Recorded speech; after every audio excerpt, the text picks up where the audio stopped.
What's up, guys? Welcome back to Newswave. So as TGS is kicking off, we've actually had quite a few games already announced, and yesterday we had the RGG live stream that showed off a bunch of new Yakuza games, as well as actually the Switch being shunned for a reason that I thought we were past, but we'll go over that here today. Also, we are going to be talking about the PlayStation VR 2, as there were several rounds of hands-on time with the media, and we'll be going over a game that's expected to head to the Xbox at any point now, but looks like it leaked a bit early on their store. Guys, if you enjoy these videos, make sure that like button helps out a ton, and if you're new here to the Spawnwave channel, make sure you subscribe down below. And we're going to start today with Hideo Kojima and virtual reality, as he did post up a tweet showing several images essentially alluding to a game reveal coming up here soon. We can see this over on Twitter saying, doing the final check of Kojima Productions VR that we are going to show at Tokyo Game Show 2022. So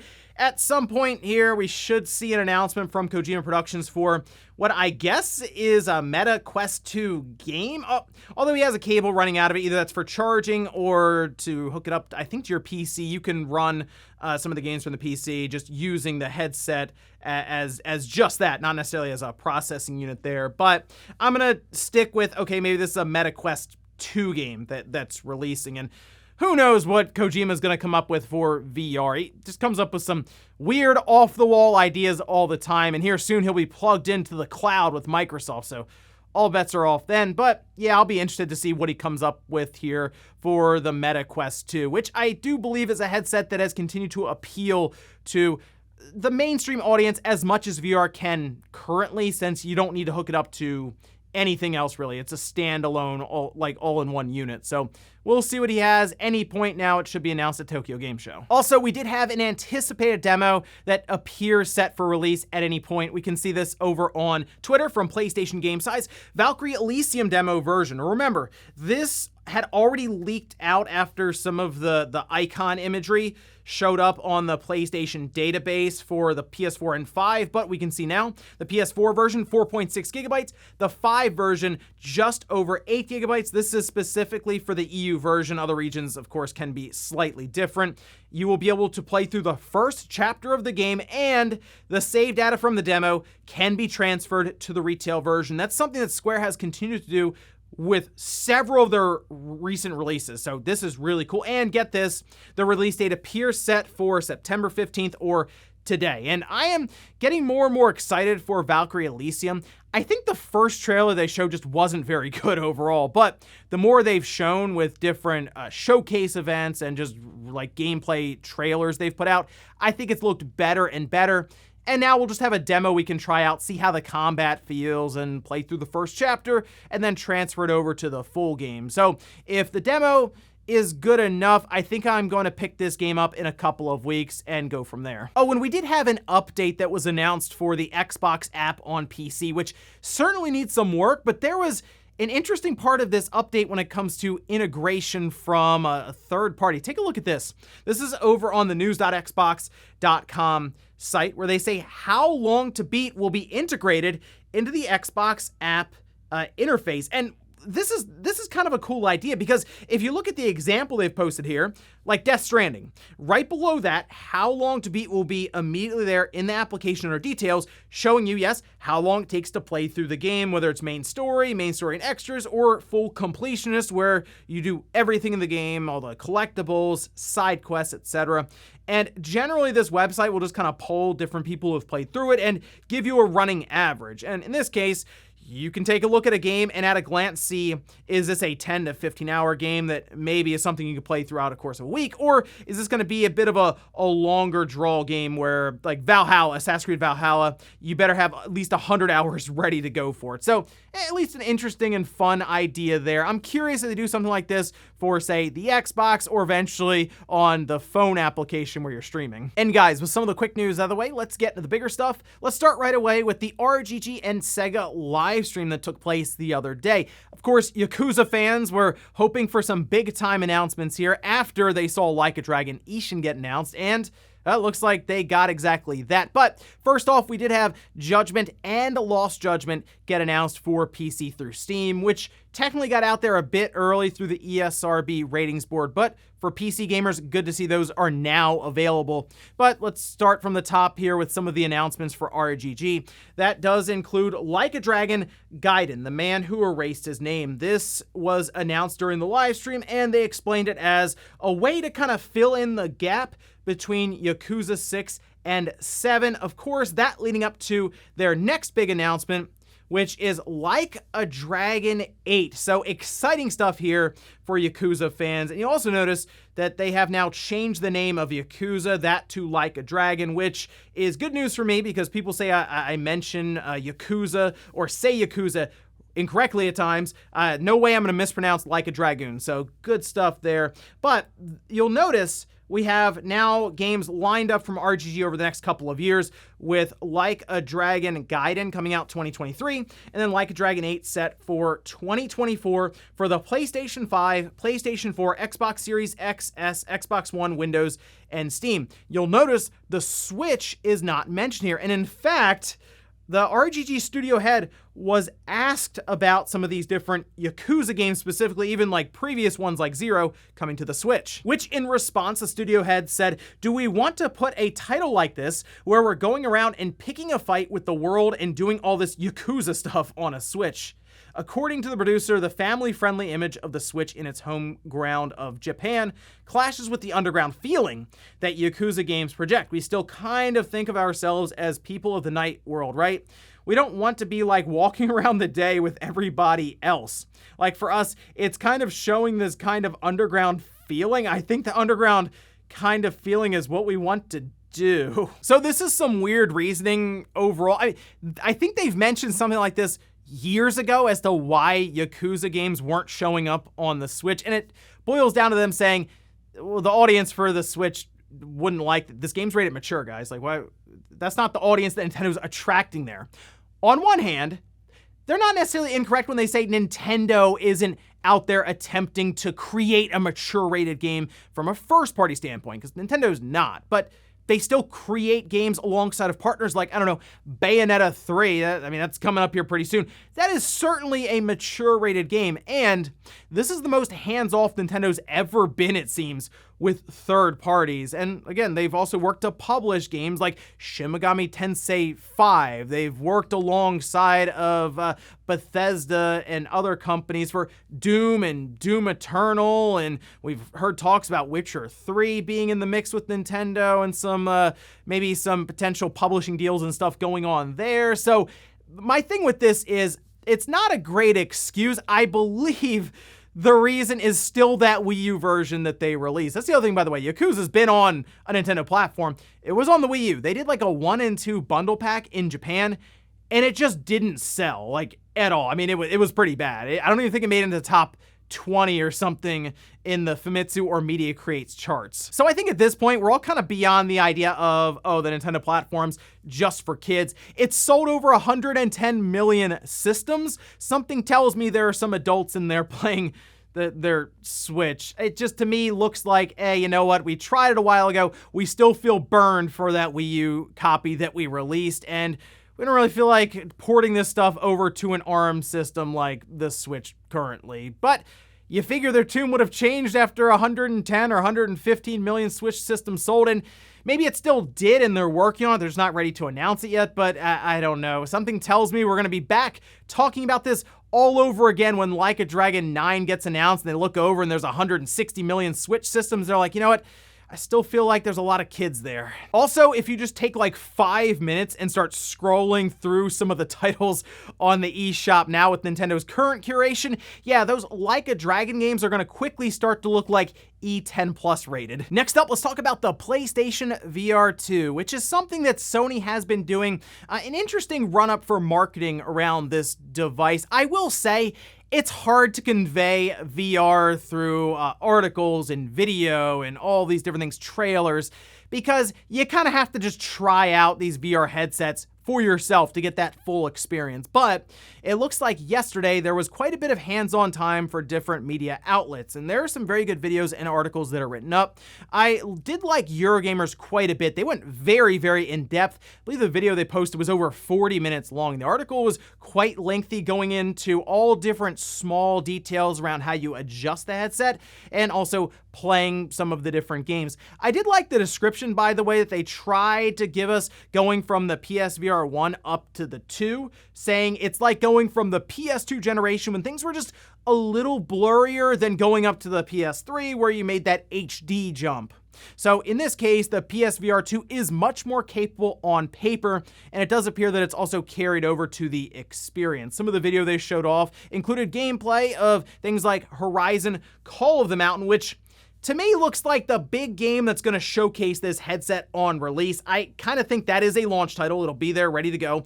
And I wouldn't be shocked necessarily if that ends up being a pack-in game, because these VR headsets, especially from Sony with the PlayStation VR, should have some sort of experience out of the box just to get you kind of acclimated to the new hardware that they showcase.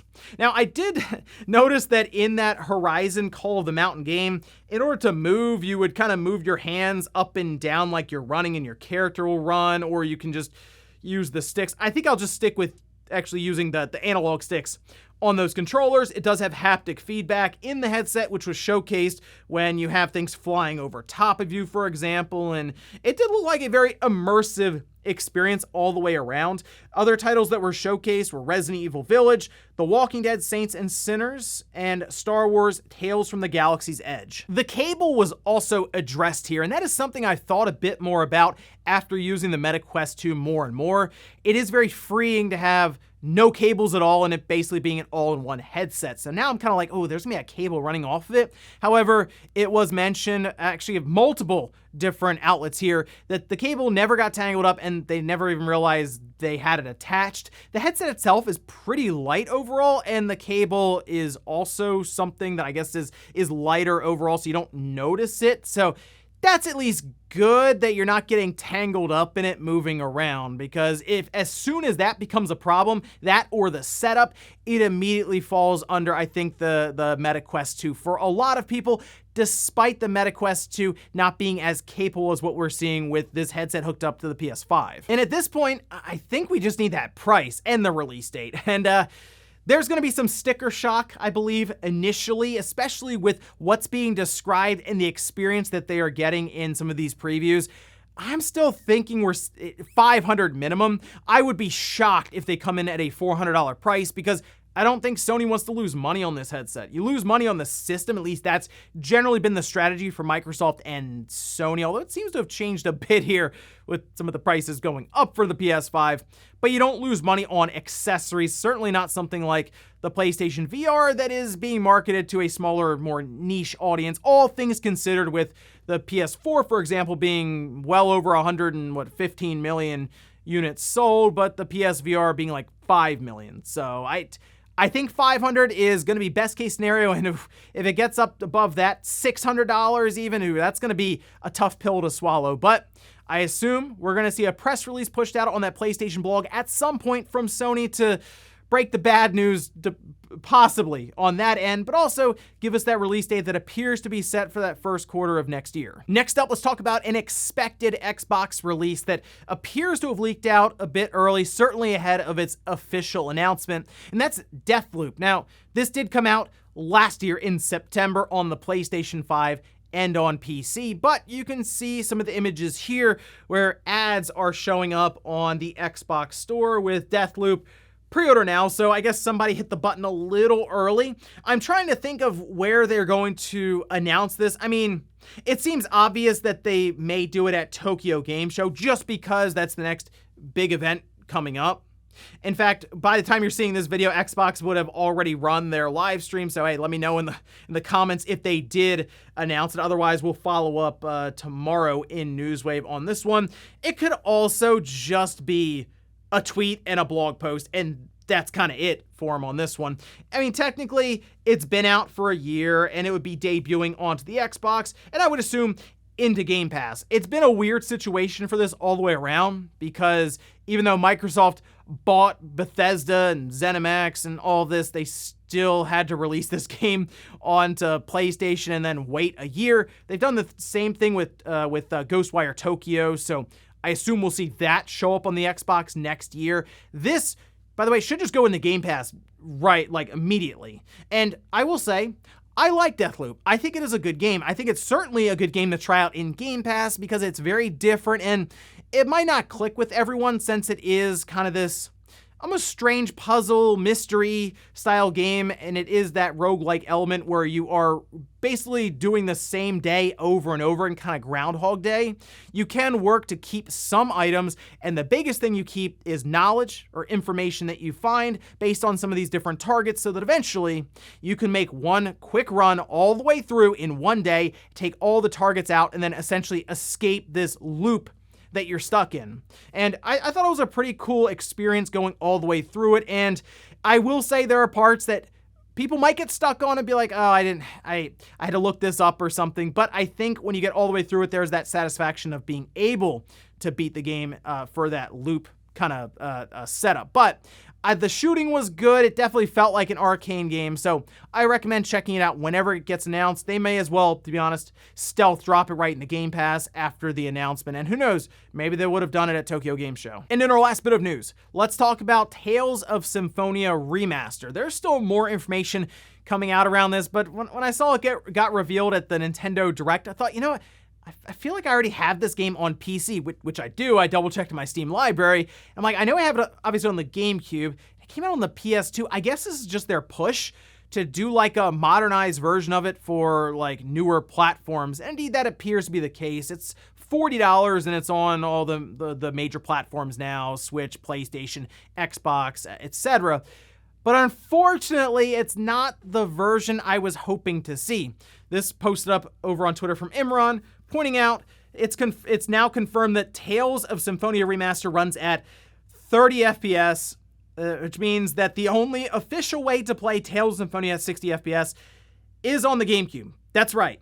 The GameCube plays Tales of Symphonia at a higher frame rate than the newest PlayStation and Xbox. I mean, what can you say? It's just the power of the GameCube right there. I think the issue we're running into is apparently they messed up with the source code, which, I mean, it's believable because we see this happen a lot, and they've gone back to the PlayStation 2 version, which was 30 FPS, and that's basically what they've been porting up and around. Unfortunate stuff, obviously, because the GameCube version at 60 being moved up to current platforms would have been a lot better overall, but that's just kind of the way it is. On PC, will they modify it, unlock it? Will that mess with the game code? We've seen that, where you move frame rates up and the game basically explodes. Unfortunate there, but it is, I mean, yeah, it's an RPG, but it is an action RPG as well. So I think you'll still be able to get by with 30 FPS, but certainly an unfortunate situation here for what is an awesome title from that GameCube PS2 era. And before we go to the comment of the day, we're gonna take a look at the poll that I posted up yesterday, where I ask, will Konami actually announce anything good at Tokyo Game Show? Metal Gear, Silent Hill, etc. And about 80% say no. That's about the confidence level I have in Konami right now for producing anything interesting, right? Like, I expect them more or less to roll out on stage with a new pachinko machine rather than even bring back those Metal Gear Solid HD games that they had to pull down from the different stores due to licensing with the different footage. So I'm crossing my fingers and hoping for anything game related from Konami. But hey, who knows? Maybe they show up to Tokyo Game Show and they go, here we go, guys. Brand new Metal Gear Survive 2. And we'll finish up with the comment of the day, as you're seeing here. This is from SideQuest saying, GoldenEye is a game everyone's been calling for years, but people will play for 6 minutes and then never go back to. I'm at least playing through the campaign on the Xbox version, and then I'm going to play online with the Switch version, probably from people from the Spawncast. But I will admit, this is a game that is certainly seen through nostalgia goggles. Like, back in the day, we would throw remote mines and the N64 would crumble to like 4 frames per second. And I look back on that now and kind of laugh. That's a terrible experience. I feel like this is a game that if you're older and you have kids, you've probably talked about it at one point in time. You're going to show it to them and they're going to look at you and be like, what in the world is this? But we all know the memories being linked to this game is what's really put it over for us. So one way or the other, we're going to get something out of this game, either a Nintendo Switch Online or through Game Pass. Even if it's just 6 minutes, it's going to be a really fun 6 minutes. And ladies and gentlemen, that's going to do it here for Newswave. If you enjoyed this video, guys, hit that like button. If not, hit the dislike. Leave comments down below about everything we talked about here today. Was the Like a Dragon series too adult for the Switch, or do you think they just don't really feel like porting that stuff over after what happened with that Wii U collection? And then also, what about Deathloop, seemingly on its way to the Xbox at any point now? Are you thinking about giving it a try? Thanks guys for watching, and I'll see you next time.